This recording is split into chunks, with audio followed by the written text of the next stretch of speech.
নেমে পড়েছি কৃষ্ণনগর স্টেশনে, কিন্তু আমি যে কারণে মানে সিঁড়ি দিয়ে আমার উঠতে কষ্ট হয় এখন, আমার বলে না মানে সবারই হয় এই সময়টা, তো ওইখান দিয়ে আমরা ওই পাশে নামাই, ওইখান দিয়ে পার হয়ে যেতাম। এখন যেহেতু ওখানে প্ল্যাটফর্ম হয়ে গেছে তাই জন্য নিচ থেকে ওঠা তো আরও কষ্ট, কিন্তু ব্রিজে ওঠা আরও কষ্ট।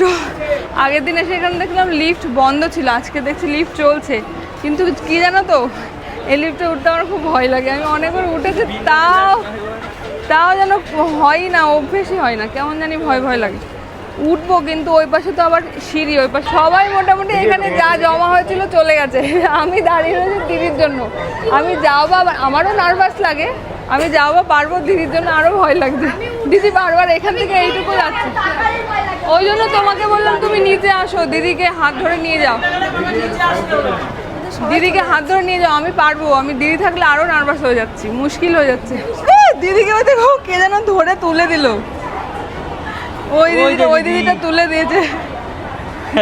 আমি আসো আমি লোকে বলবে যে সত্যি তোমরা পারো, মানে না মানে এখনকার সময় আধুনিক যুগে এসেও কেন পারি না। অ্যাকচুয়ালি আমি যাও বা পারি, একটু তো নার্ভাস লাগে যেহেতু এটা রেগুলার তো হয় না, বছরে কয়েকবার। আর দিদিকে আমি বলছি হাত ধরে আমি তুলে দিচ্ছি, হবে না। ওই এই বোনটা জোর করে ধরে পেরে গেছে তো, পেরে গেছে, কিন্তু এটা কিন্তু কোনো ইয়ে না। জানো কি হয়েছে আমি বলবো, ওই এসকেলেটারে উঠতে গিয়ে মানে আমি তো সত্যি বলছি আমি একটু পারি, ভয় তো লাগেই, তবুও দিদিকে সেই ওঠাতেই পারছি না। আর একটা বোন জোর করে এসে দিদিকে তুললো, বলছে সাথী তোমার কি হয়, বলছে ননদ।